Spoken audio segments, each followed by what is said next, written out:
Hello नमस्कार, मैं हूं कुंदन और आप देख रहे हैं केसी बुंडू यानी कि नॉलेज कैंपस बुंडू का यूट्यूब चैनल। तो आज जो यहाँ पे इन्फॉर्मेशन आ रही है वो है गुमला ज़िला से।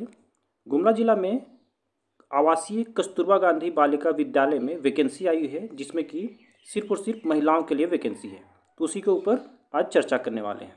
तो देखिए, ये जो वैकेंसी है ये निम्न पोस्ट पे निकली हुई है। सबसे पहले देखिए यहाँ पे पूर्णकालिक शिक्षा जो कि विज्ञान सब्जेक्ट के लिए है, जिसमें अनारक्षित यानी कि जनरल के लिए 3 सीट है और एसटी के लिए 3 सीट है, यानी टोटल जो सीट है वो कितना है, 6 है। ठीक है, आगे बात करते हैं इसमें भाषा की। तो भाषा में जो है यहाँ पे जनरल के लिए 1 सीट है और टोटल यहाँ पे 1 ही सीट है। अगला जो वैकेंसी है वो गणित यानी कि मैथ सब्जेक्ट के लिए है। इसमें अनारक्षित के लिए 3 सीट है और एसटी के लिए 4 सीट है, यानी टोटल है यहाँ पे 7 सीट। ठीक है, अगला जो वैकेंसी है यहाँ पे एसएसटी टीचर के लिए है, सामाजिक विज्ञान के लिए। यहाँ पे एसटी के लिए ही बस 2 सीट है, जनरल के लिए कोई सीट नहीं है, यानी कि टोटल जो वैकेंसी यहाँ पे 2 है।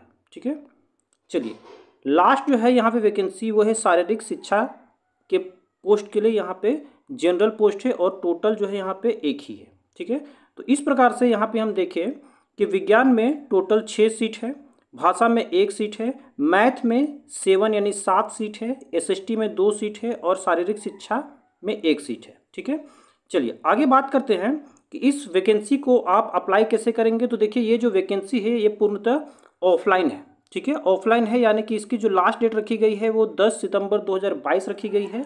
10 सितंबर 2022 के अपराह्न 5 बजे तक आपका जो भी लेटर है, यानी बाई पोस्ट आपको इसको भेजना है, वो लेटर इनके पास पहुंच जानी चाहिए। उसका एड्रेस देखिए यहाँ पे दिया गया है। ठीक है, चलिए आगे बात करते हैं कि इसके लिए न्यूनतम योग्यता क्या है। तो कि इसके लिए न्यूनतम योग्यता यहाँ पे दर्शाई गई है। इसमें कहा जा रहा है कि शैक्षिक अर्हता किसी मान्यता प्राप्त बोर्ड विश्वविद्यालय से संबंधित विषय, जिस विषय हेतु आवेदन कर रहे हैं उसमें 50% अंकों के साथ उत्तीर्ण होने चाहिए। यानी कि आपका जो ग्रेजुएशन है वो सिंपली 50% के साथ उत्तीर्ण होने चाहिए। यहाँ पे एसटी और एससी में और विकलांग कोटे में यहाँ पे 5% की छूट दी जा रही है। ठीक है, यहाँ पे एक और बात कही जा रही है कि उच्चतर शैक्षणिक अर्हताधारी के चयन में प्राथमिकता दी जाएगी। ठीक है, यानी कि उच्चतर अगर आपका उससे भी हाई क्वालिफिकेशन रहेगा तो यहाँ पे आपको प्राथमिकता दी जाएगी। चलिए उसके बाद यहाँ पे आगे कही जा रही है कि प्रशैक्षणिक अर्हता आपकी क्या होनी चाहिए। तो देखिए, प्रशैक्षणिक अर्हता में आपका बीएड अथवा समकक्ष परीक्षा तथा प्रारंभिक शिक्षा में 2 वर्षीय डिप्लोमा होनी चाहिए। यानी कि सिंपली यहाँ पे कहा जा रहा है कि आपका बीएड या फिर अगर आपने टीटीसी या फिर डीएलएड किया है तो वो भी यहाँ पे वैलिड है। ठीक है, एक और बात कही जा रही है कि इसके साथ ही साथ आपका शिक्षक पात्रता परीक्षा में उत्तीर्ण होना अनिवार्य है। यानी कि जेटेट परीक्षा जो अब तक 2 बार ली गई है, 2013 और 2016 में, उनमें से किसी में भी अगर आपने पास किया है तो वो सर्टिफिकेट भी आपको यहाँ पे शो करनी पड़ेगी। ठीक है, आगे यहाँ पे पूर्णकालिक शिक्षिका शारीरिक शिक्षा के लिए तो यहाँ पे न्यूनतम अर्हता मांगी जा रही है, वो है किसी मान्यता प्राप्त विश्वविद्यालय बोर्ड से इंटरमीडिएट परीक्षा उत्तीर्ण तथा सीपीएड अथवा डीपीएड प्रशिक्षण परीक्षा उत्तीर्ण होनी चाहिए। ठीक है, चलिए आगे बात करते हैं इसके वेतनमान की। तो वेतनमान आप देख सकते हैं, वेतनमान दी जा रही है 10,000 रुपया प्रति माह। ठीक है, यानी कि 10,000 रुपया सैलरी के रूप में आपको पर मंथ दिए जाएंगे। इसमें आगे कहे जा रहे हैं कि 3 वर्ष की संतोषप्रद सेवा के बाद जो है इसमें 50% की वृद्धि की जाएगी। यानी उसके बाद जो है आपका 15,000 रुपया प्रति माह आपका वेतन हो जाएगा। ठीक है, चलिए आगे बात करते हैं इसके रूल रेगुलेशन के बारे में कि इसमें चयन प्रक्रिया किस प्रकार अपनाई जाएगी। तो देखिए, चयन प्रक्रिया के लिए इसमें कही जा रही है, फर्स्ट नंबर देखते हैं। तो चयन हेतु सिर्फ महिला अभ्यर्थी ही योग्य माने जाएंगे, पुरुष अभ्यर्थियों के लिए आवेदन स्वीकार नहीं किया जाएगा। ठीक है, तो ये जो वैकेंसी है सिर्फ और सिर्फ महिलाओं के लिए है।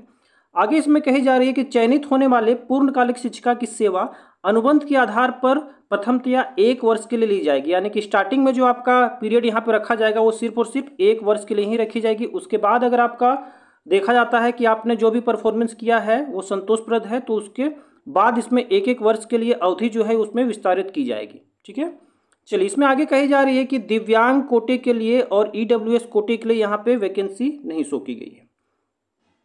आगे बात करते हैं, इसमें देखिए एक बहुत ही इंपॉर्टेंट न्यूज दी गई है कि राज्य परियोजना निदेशक झारखंड शिक्षा परियोजना परिषद रांची के कार्यालय गापांग यहाँ पे दिया गया है।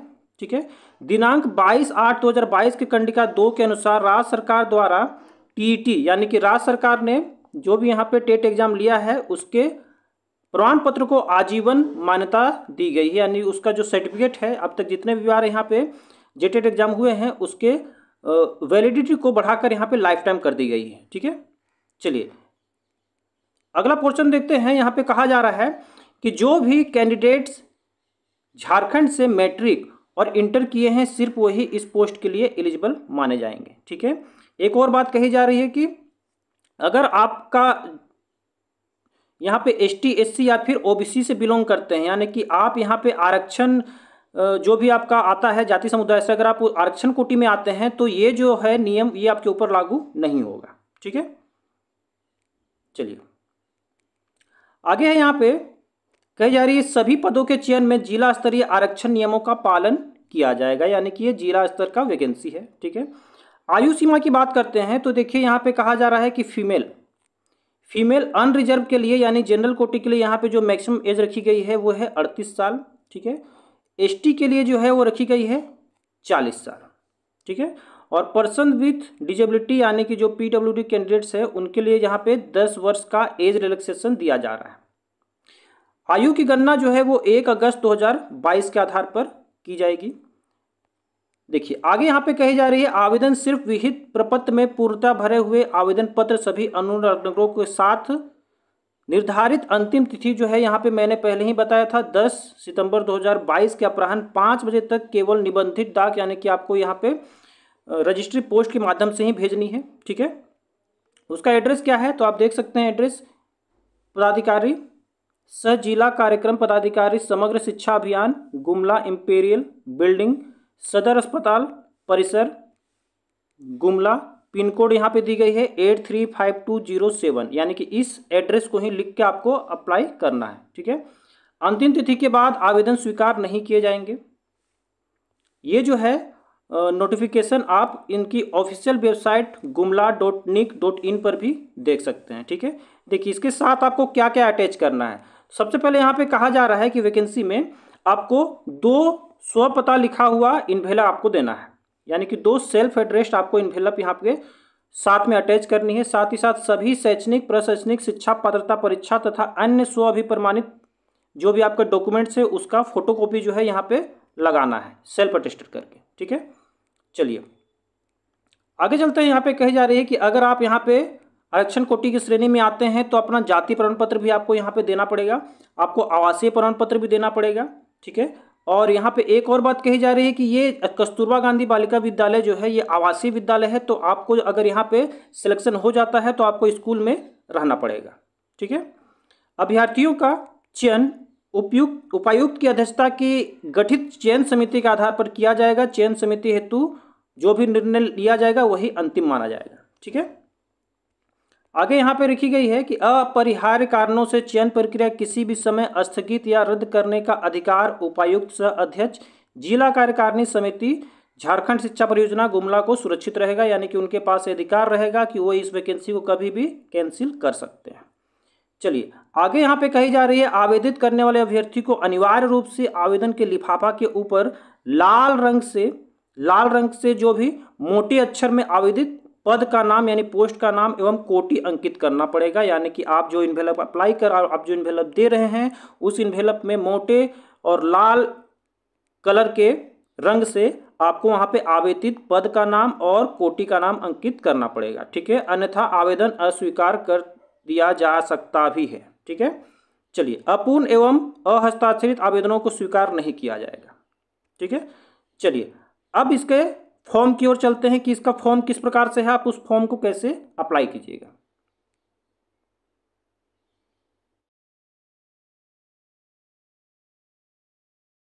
इसको कि आपको फिलअप करके अपने हाथों से इसको भेजना है। ठीक है, तो देखिए सबसे पहला नंबर है इसमें पोस्ट अप्लाइड फॉर, तो आप जिस भी सब्जेक्ट के लिए पोस्ट अप्लाई कर रहे हैं उस सब्जेक्ट का नाम यहाँ पे लिख देना है। ठीक है, जैसे अगर आप मैथ के लिए अप्लाई कर रहे हैं तो math teacher, science teacher, social science teacher, language teacher या फिर फिजिकल टीचर आपको यहाँ पे लिखना है। ठीक है, चलिए आगे इसमें देखते हैं सेकंड नंबर में नेम ऑफ एप्लीकेंट, यहाँ पे जो है आपको देवनागरी लिपि में और उसके बाद बी नंबर में इंग्लिश में आपको लिखना है कैपिटल लेटर में। ठीक है, थर्ड नंबर में आपको अपने फादर या फिर हस्बैंड का नाम लिखना है।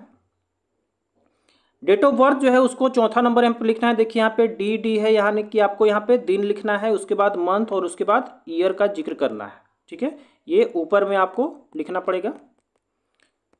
चलिए आगे है परमानेंट एड्रेस। तो आप अपने परमानेंट एड्रेस जो कि आपका है उसको यहाँ पे फिलअप करना है।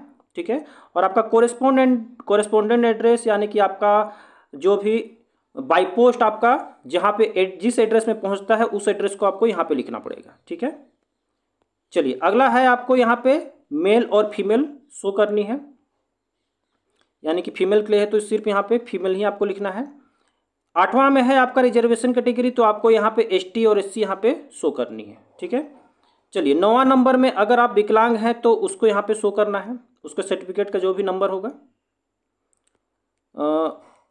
10 नंबर में यहाँ पे आपको कॉन्टैक्ट नंबर लिखना है। ठीक है, कॉन्टैक्ट नंबर यानी कि मोबाइल नंबर।